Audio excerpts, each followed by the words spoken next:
मैं तुरिया आउंदा सी ते मैनू एक पत्रकार कहंदा भाई इनकलाब की हुंदा दसो। मैं कहा कोई नहीं, मैनू पहुँच जान दे सिरे ते जवाब संगत नूं ही देवांगे, फिर उन्हां दे सामने ही दसांगे इनकलाब हुंदा की आ। जिद्दे बाबे नानक ने एकमकार वाहता सी ना पांदे दी फट्टी ते साडा इनकलाब शुरू हो गया सी। जदों श्री गुरु हरगोबिंद साहब ने दो तलवारां मीरी ते पीरी दियां श्री साहब पालियां सी, साडा इनकलाब शुरू हो गया सी। जदों गुरु तेग बहादुर साहब ने दिल्ली वंगार ली सी ते सिर दे के सिदक पगाया सी, साडा इनकलाब शुरू हो गया सी। जदों 10वें पातशाह ने खालसा पंथ सिर जिता सी, जबर ते जुल्म के खिलाफ लड़न लई आवाज़ चक्की सी, साडा इनकलाब शुरू हो गया सी। बड़ा कुछ हंडाया इस इनकलाब ने, तेगां तवियां छवियां रंबे आरियां बड़ा कुछ हंडाया इस इनकलाब ने। जदों साडे जरनैल पिंडरां वाले संतां ने यह गल कही सी,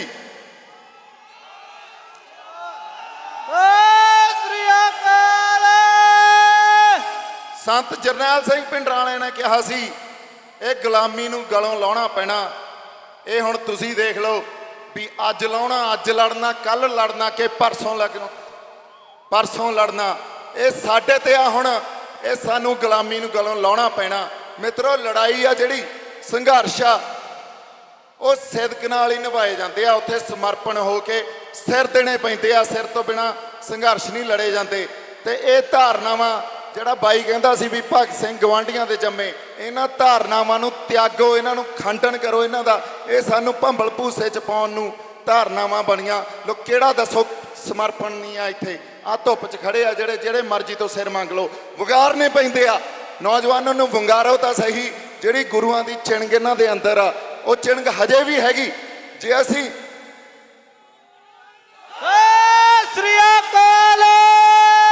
ਔਰ जिंदाबाद जिंदाबाद जिंदाबाद।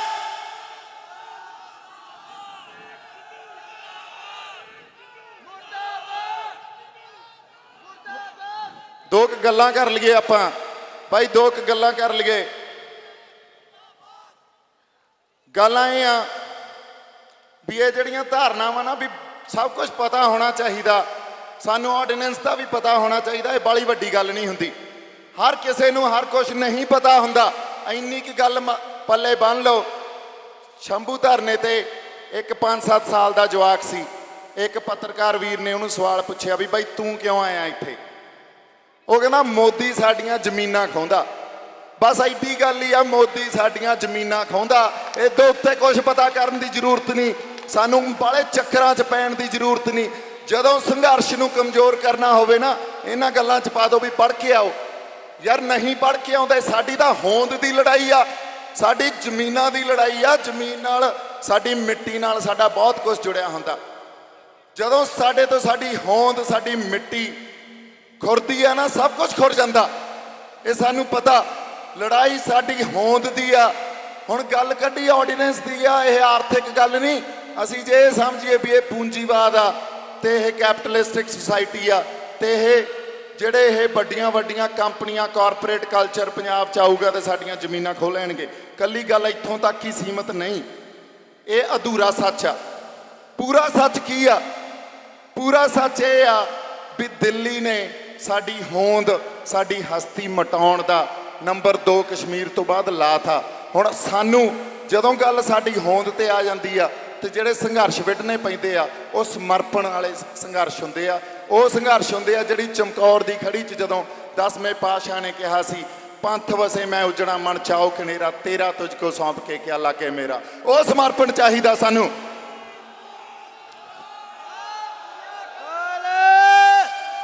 ਸੋ ਗੱਲ ਚਾਹੇ ਸਾਡੀ ਐਡਮਿਨਿਸਟ੍ਰੇਸ਼ਨ ਆ, ਸਾਡੇ ਪੁਲਿਸ ਵਾਲੇ ਭਰਾ, ਸਾਡੇ ਆਫਿਸਰਸ ਆ, ਜਿਹੜਾ ਇਸ ਧਰਤੀ ਨੇ ਪੈਦਾ ਕੀਤਾ। ਇੱਕ ਗੱਲ ਉਹਨਾਂ ਦੇ ਸਮਝਣ ਵਾਲੀ ਆ, ਇੱਥੇ ਗੱਲ ਕੋਈ ਕਿਸੇ ਖਾਸ ਵਰਗ ਦੀ ਨਹੀਂ ਹੋ ਰਹੀ।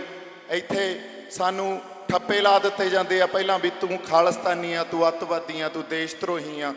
ਇਹ ਕੋਈ ਗੱਲ ਨਹੀਂ ਹੋ ਰਹੀ, ਗੱਲ ਪੂਰੇ ਪੰਜਾਬ ਦੇ ਬਸ਼ਿੰਦਿਆਂ ਦੀ ਹੋ ਰਹੀ ਹੈ, ਇਸ ਪੂਰੀ ਪੰਜਾਬ ਦੀ ਧਰਤੀ ਦੀ ਹੋ ਰਹੀ ਆ। ਸਾਨੂੰ ਤੁਹਾਡਾ ਵੀ ਸਾਥ ਚਾਹੀਦਾ। ਸੋ ਸਤਿ ਸ੍ਰੀ ਅਕਾਲ। ਇੱਕ ਗੱਲ ਹੋਰ ਆ, ਸੰਘਰਸ਼ਾਂ 'ਚ ਸਾਨੂੰ ਸਮਾਜਿਕ ਵਰਤਾਰਿਆਂ ਤੋਂ ਸਿੱਖਣਾ ਪੈਂਦਾ। ਕਿਵੇਂ ਸਿੱਖਣਾ ਪੈਂਦਾ? ਇੱਕ ਅਮਰੀਕਨ ਰੈਵੋਲੂਸ਼ਨਰੀ ਹੋਇਆ ਸੀ, ਇਨਕਲਾਬੀ ਹੋਇਆ ਸੀ, ਮਾਰਟਨ ਲੂਥਰ ਕਿੰਗ। ਉਹ ਸਟ੍ਰੈਟਜੀਕਲੀ ਬੜਾ ਬਹੁਤ ਜ਼ਿਆਦਾ ਵਿਉਂਤ ਬਣਾ ਕੇ ਚੱਲਦਾ ਸੀ। ਹੁਣ ਜਿਵੇਂ 5-5 7-7 10-10 ਸਾਲ ਦੇ ਬੱਚੇ ਆ, ਸਾਨੂੰ ਉਹਨਾਂ ਨੂੰ ਵੀ ਵਿੱਚ ਲਿਆਉਣਾ ਪਊਗਾ। ਫਿਰ ਸਾਨੂੰ ਜੇ ਛੋਟੇ ਸਾਹਿਬਜ਼ਾਦਿਆਂ ਨੂੰ ਜਦੋਂ ਸਰਹੰਦ ਦੇ ਨਵਾਬ ਨੇ ਪੁੱਛਿਆ ਸੀ ਨਾ ਵੀ ਇਸਲਾਮ ਦਾ ਤੁਸੀਂ ਕਲਾਮ ਪੜ੍ਹ ਦਿਓ, ਉਹ ਕਹਿੰਦੇ ਅਸੀਂ ਭੁਜੰਗੀ ਆ, ਅਕਾਲ ਪੁਰਖ ਦੇ ਭੁਜੰਗੀ। ਇੰਨੀ ਗੱਲ ਹੀ ਪਤਾ ਸੀ। ਹੋ ਸਕਦਾ ਇਲਾਹੀ ਗਿਆਨ ਹੋਵੇ, ਪਰ ਇੰਨੀ ਗੱਲ ਤੋਂ ਬਾਅਦ ਉਸ ਨਵਾਬ ਨੂੰ ਸਰਹੰਦ ਦੇ ਨੂੰ ਪਤਾ ਲੱਗ ਗਿਆ ਸੀ ਵੀ ਹੁਣ ਇਹਨਾਂ ਨੂੰ ਨੀਹਾਂ 'ਚ ਚਿਣਾ ਦਿਓ, ਇਹਨਾਂ ਨੇ ਨਹੀਂ ਇੱਥੋਂ ਇਹ ਸਿਦਕ ਤੋਂ ਹਟਣਾ। ਸੋ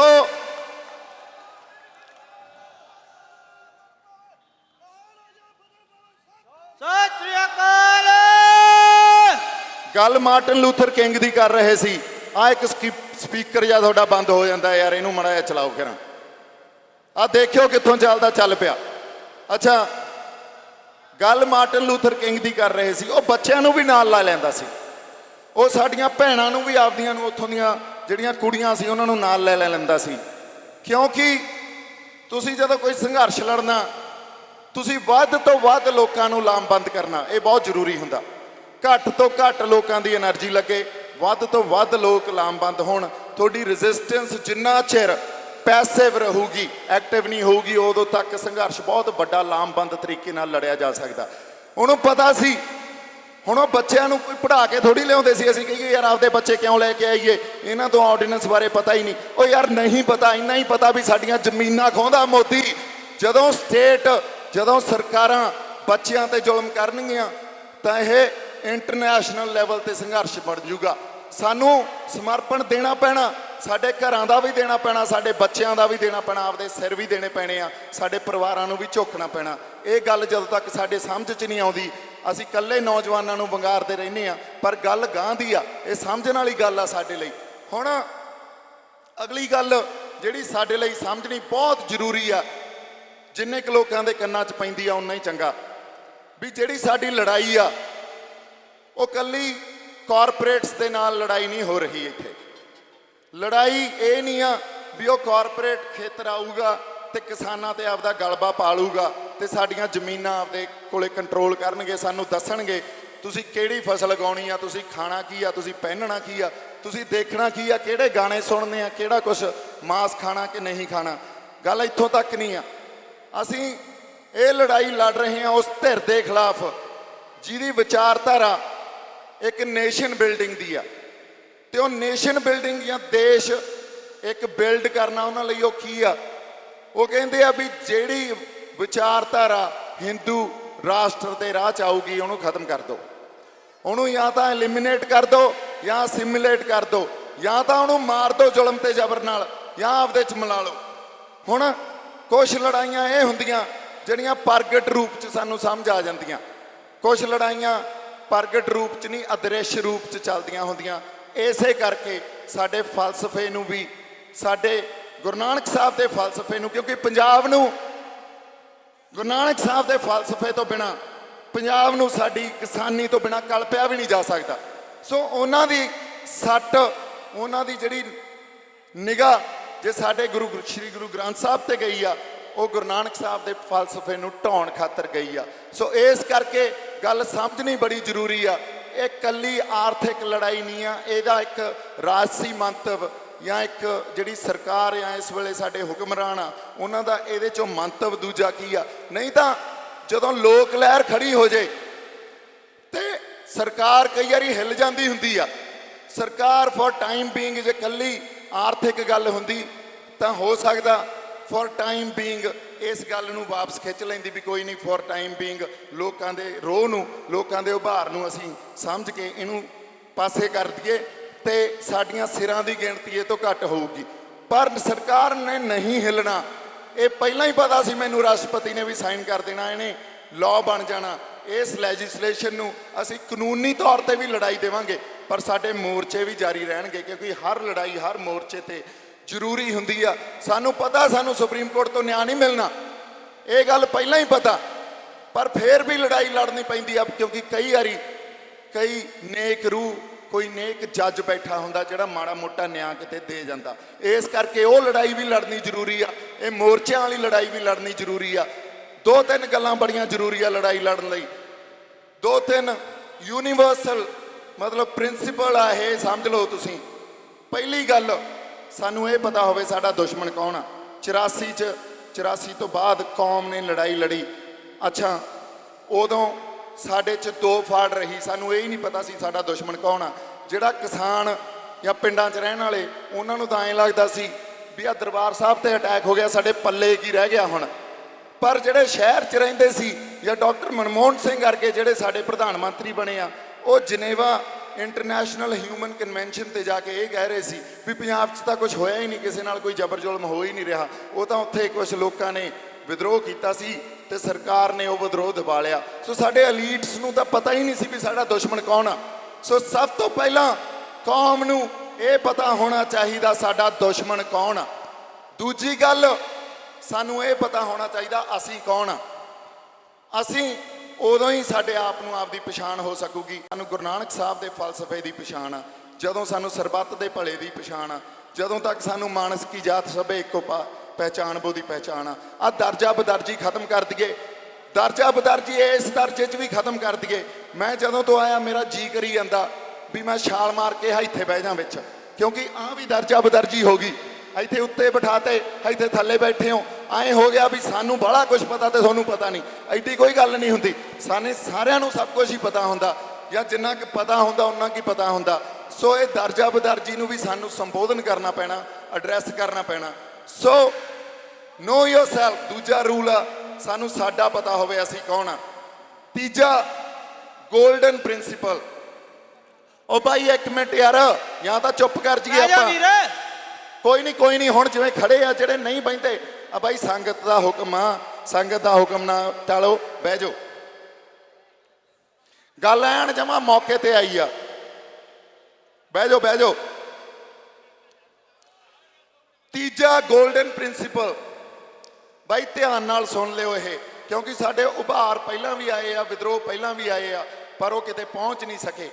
ਕਿਉਂ ਨਹੀਂ ਪਹੁੰਚਦੇ? ਬੜੀ ਜ਼ਰੂਰੀ ਆ। ਜੇ ਮੈਨੂੰ ਚੁੱਪ ਦਾ ਦਾਨ ਬਖਸ਼ੋਗੇ ਸੰਗਤ ਜੀ, ਤਾਂ ਆਹ ਗੱਲ ਬੜੀ ਜ਼ਰੂਰੀ ਆ। ਮੈਂ ਹਮੇਸ਼ਾ ਕਹਿਣਾ ਹੁੰਦਾ, ਲੜਾਈਆਂ, ਉਹ ਯਾਰ ਬਾਈ ਇੱਕ ਮਿੰਟ, ਇਹਨਾਂ ਨੇ ਚਲੋ ਆਈ ਚਲੀ, ਲੜਾਈਆਂ ਪਹਿਲਾਂ ਜਿੱਤੀਆਂ ਜਾਂਦੀਆਂ ਫੇਰ ਲੜੀਆਂ ਜਾਂਦੀਆਂ। ਅਸੀਂ ਹਮੇਸ਼ਾ ਲੜਾਈਆਂ ਪਹਿਲਾਂ ਲੜਦੇ ਆਂ, ਫਿਰ ਜਿੱਤਣ ਦੀ ਆਸ ਕਰਦੇ ਆਂ। ਸਾਡੇ ਕੋਲੇ ਜਿੱਤ ਨਹੀਂ ਸਾਡੇ ਹੱਥ 'ਚ ਆਉਂਦੀ।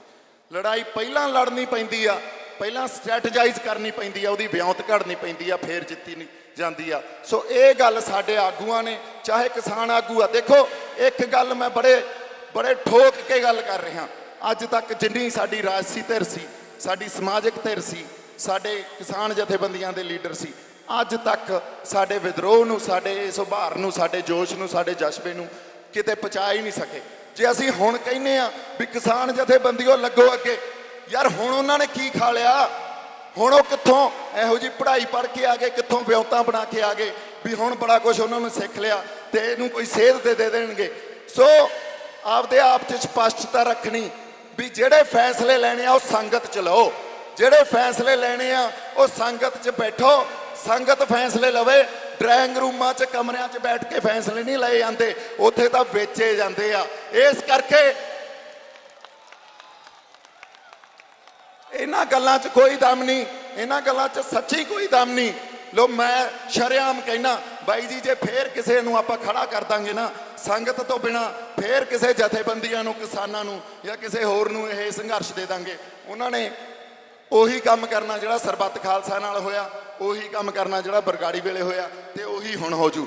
ਸੋ ਜੇ ਡਰਾਇੰਗ ਰੂਮਾਂ 'ਚ ਫੈਸਲੇ ਲੈਣੇ ਆ, ਫਿਰ ਮੈਂ ਤਾਂ ਨਹੀਂ ਆਉਂਦਾ। ਮੈਂ ਤੁਹਾਨੂੰ ਅੱਜ ਕਹਿ ਦਿੰਦਾ, ਜੇ ਸੰਗਤ ਨੇ ਫੈਸਲੇ ਲੈਣੇ ਆ ਜਿੱਥੇ ਮਰਜ਼ੀ ਬੁਲਾ ਲਿਓ, ਨਾਲ ਖੜਾ ਹੋਊਂਗਾ। ਤੇ ਜੇ ਕਿਤੇ ਗਦਾਰੀ ਕਰ ਗਿਆ, ਪੰਜਾਬ ਨਿਕਾਲਾ ਦੇ ਦਿਓ, ਦੇਸ਼ ਨਿਕਾਲਾ ਦੇ ਦਿਓ। ਸਤਿ ਸ੍ਰੀ ਅਕਾਲ। ਸੋ ਅੱਛਾ, ਅਗਲੀ ਗੱਲ, ਸਾਡੇ ਇੱਕ ਹੋਰ ਗੱਲ ਆ, ਸਾਡੀ ਕਿਸੇ ਦੀ ਵੀ ਇੱਥੇ ਬੈਠੇ ਆ ਜਿਹੜੇ ਇਹਨਾਂ ਦੇ ਅੰਦਰ ਦਰਦ ਆ, ਇਹਨਾਂ ਦੇ ਅੰਦਰ ਜ਼ਮੀਰ ਵੀ ਜਾਗਦੀ ਆ। ਜਿਵੇਂ ਇੱਕ ਹੋਰ ਗੱਲ ਖਾਲਸਤਾਨ ਦੀ ਨਹੀਂ ਹੋ ਰਹੀ, ਪਰ ਗੱਲ ਜਿਹੜੀ ਸਹੀ ਆ ਉਹ ਹੋ ਰਹੀ ਆ। ਸੰਤ ਜਰਨੈਲ ਸਿੰਘ ਪਿੰਡਰਾਂ ਵਾਲੇ ਕਹਿੰਦੇ ਸੀ ਵੀ ਸਰੀਰਕ ਮੌਤ ਮੌਤ ਨਹੀਂ ਹੁੰਦੀ, ਜ਼ਮੀਰ ਦਾ ਮਰ ਜਾਣਾ ਮੌਤ ਆ। ਸੋ ਸਤਿ ਸ੍ਰੀ ਅਕਾਲ। ਇਹਨਾਂ ਦੀਆਂ ਜ਼ਮੀਰਾਂ ਜਾਗਦੀਆਂ, ਸਾਡੇ ਵਿਚਾਰਾਂ ਦੇ ਵਖਰੇਵੇਂ ਹੋ ਸਕਦੇ ਆ, ਤੁਹਾਡੇ ਸਾਡੇ ਲੀਡਰਾਂ ਦੇ। ਸਾਨੂੰ ਵਿਚਾਰਾਂ ਦੇ ਵਖਰੇਵਿਆਂ ਨੂੰ ਵੀ ਕਿਵੇਂ ਪ੍ਰਵਾਨ ਕਰਨਾ, ਅਸੀਂ ਆਪਦੇ ਆਪ 'ਚ ਗ੍ਰਹਿਣ ਕਰਨਾ, ਉਹਨੂੰ ਕਿਵੇਂ ਮਾਣ ਸਨਮਾਨ ਦੇਣਾ, ਇਹ ਵੀ ਸਿੱਖਣਾ ਪਊਗਾ। ਕਿਉਂਕਿ ਜਦੋਂ ਵਿਚਾਰਾਂ ਦੇ ਵਖਰੇਵਿਆਂ ਦੇ ਨਾਲ ਅਸੀਂ ਤਣਾਅ ਤੇ ਟਕਰਾਅ ਪੈਦਾ ਕਰਾਂਗੇ ਨਾ, ਤੇ ਫਿਰ ਕੋਈ ਸੇਧ ਨਹੀਂ ਮਿਲਦੀ ਹੁੰਦੀ। ਸੋ ਇਸ ਕਰਕੇ ਵਿਚਾਰਾਂ ਦੇ ਵਖਰੇਵੇਂ ਹੋ ਸਕਦੇ ਆ। ਮੈਂ ਇੱਕ ਵਾਰੀ ਫੇਰ ਕਹਿਣਾ ਵੀ ਇਕੱਲੇ ਸਿੱਖ ਨਹੀਂ, ਹਿੰਦੂ ਵੀ ਸਾਡੇ ਭਰਾ। ਜੇ ਕੱਲ ਨੂੰ ਉਹਨਾਂ ਤੇ ਭੀੜ ਪਈ ਆ, ਸਿਰ ਧੜਦੀ ਲਾ ਜਾਾਂਗੇ। ਦਲਿਤ ਵੀ ਸਾਡੇ ਭਰਾ, ਜੇ ਉਹਨਾਂ ਤੇ ਭੀੜ ਪੈਂਦੀ ਆ, ਸਿਰ ਧੜਦੀ ਲਾ ਜਾਾਂਗੇ। ਉਵੇਂ ਹੀ ਸਿੱਖਾਂ ਤੇ ਭੀੜ ਪੈਂਦੀ ਆ, ਸਿਰ ਧੜਦੀ ਲਾ ਜਾਾਂਗੇ। ਸੋ ਜੇ ਸਾਡੇ 'ਚ ਜਜ਼ਬਾ ਗੁਰੂ ਨਾਨਕ ਸਾਹਿਬ ਵਾਲਾ ਹੋਊਗਾ, ਘੱਟ ਗਿਣਤੀ ਨਾਲ ਕੋਈ ਫਰਕ ਨਹੀਂ ਹੁੰਦਾ, ਆ ਜਾਣ ਲੱਖਾਂ ਚੜ੍ਹ ਕੇ। ਇੱਥੇ ਫਲਸਫਿਆਂ ਦੀ ਗੱਲ ਹੁੰਦੀ ਆ। ਜੇ ਫਲਸਫੇ, ਜੇ ਵਿਚਾਰਧਾਰਾ ਸੱਚੀ ਤੇ ਸੁੱਚੀ ਹੋਵੇ, ਘੱਟ ਗਿਣਤੀ ਕੋਈ ਫਰਕ ਨਹੀਂ ਹੁੰਦਾ, ਫਿਰ ਤਾਂ ਇਕੱਲਾ ਹੀ 1.25 ਲੱਖ ਨਾਲ ਲੜ ਜਾਂਦਾ। ਸੋ ਇਸ ਕਰਕੇ ਸਤਿ ਸ੍ਰੀ ਅਕਾਲ। ਸੋ ਮੇਰੀ ਅਰਦਾਸ ਇਹ ਆ ਸੰਗਤ ਨੂੰ ਵੀ ਇਸ ਗੱਲ ਵਾਸਤੇ ਸਾਡੇ ਕਿਸਾਨ ਜਥੇਬੰਦੀਆਂ, ਸਾਡੇ ਰਾਜਸੀ ਲੀਡਰ, ਸਾਡੇ ਸਮਾਜਿਕ ਲੀਡਰ, ਉਹਨਾਂ ਨੂੰ ਮਜਬੂਰ ਕਰ ਦਿਓ ਵੀ ਜਿਹੜੇ ਫੈਸਲੇ ਲੈਣੇ ਆ, ਜਿਹੜਾ ਕੋਈ ਫੈਸਲਾ ਲੈਣਾ ਸੰਗਤ 'ਚ ਬੈਠ ਕੇ ਲਓ, ਮਤੇ ਸੰਗਤ 'ਚ ਪਗਾਓ। ਸਾਡੀ ਰਵਾਇਤ ਹੀ ਇਹ ਸੀ, ਸਾਡੀ ਰਵਾਇਤ ਹੀ ਇਹ ਸੀ। ਗੁਰੂ ਸਾਹਿਬ ਨੇ ਗੱਲ ਹੀ ਇਹ ਕੀਤੀ ਸੀ ਵੀ ਖਾਲਸਾ ਮੇਰੋ ਰੂਪ ਹੈ ਖਾਸ, ਖਾਲਸੇ में हो करो निवास, खालसा मेरो पिंड पुराण, खालसा मेरी जान की जान, खालसा मेरो सज्जन सूरा, खालसा मेरो सतगुर पूरा। तो तुसी फैसले ਜਿਹੜੇ ਲਵਾਂਗੇ ਸੰਗਤ ਲਵੇ, ਇਹ ਸਭ ਤੋਂ ਵੱਡੀ ਗੱਲ ਹੈ। ਜੇ ਅਸੀਂ ਕਿਤੇ ਇਸ ਰਵਾਇਤ ਤੇ ਵਾਪਸ ਆ ਗਏ, ਫਿਰ ਪੰਜਾਬ ਨੂੰ ਕੋਈ ਨਹੀਂ ਰੋਕ ਸਕਦਾ। ਫਿਰ ਇਸ ਖਿੱਤੇ 'ਚੋਂ ਜਿਹੜਾ ਇਨਕਲਾਬ ਉੱਠੂਗਾ, ਉਹ ਪੂਰੀ ਦੁਨੀਆ ਦੀ ਅਗਵਾਈ ਕਰੂਗਾ। ਮੈਂ ਇਸ ਗੱਲ ਦੀ ਤੁਹਾਨੂੰ ਗਾਰੰਟੀ ਕਰਦਾ, ਕਿਉਂਕਿ ਜਿੰਨੀ ਕਿ ਮੈਂ ਸਮਾਜਿਕ ਵਰਤਾਰਿਆਂ ਨੂੰ ਪੜ੍ਹਿਆ, ਜਿੰਨੇ ਕਿ ਮੈਂ ਸਮਾਜਿਕ ਵਰਤਾਰੇ ਦੇਖੇ ਆ, ਸਿੱਖਿਆ, ਉੱਥੇ ਸਿਰਫ ਜਜ਼ਬਾ ਹੀ ਹੁੰਦਾ, ਉੱਥੇ ਸਿਰਫ ਫਲਸਫਾ ਹੀ ਹੁੰਦਾ। ਕਿਉਂਕਿ ਪੇੜ ਬੰਦੇ ਨਹੀਂ ਕੰਮ ਕਰਦੇ ਹੁੰਦੇ, ਜਜ਼ਬੇ ਤੇ ਫਲਸਫੇ ਵਾਲੇ ਹੀ ਕੰਮ ਕਰਦੇ ਆ। ਵਾਹਿਗੁਰੂ ਜੀ ਕਾ ਖਾਲਸਾ, ਵਾਹਿਗੁਰੂ ਜੀ ਕੀ ਫਤਿਹ।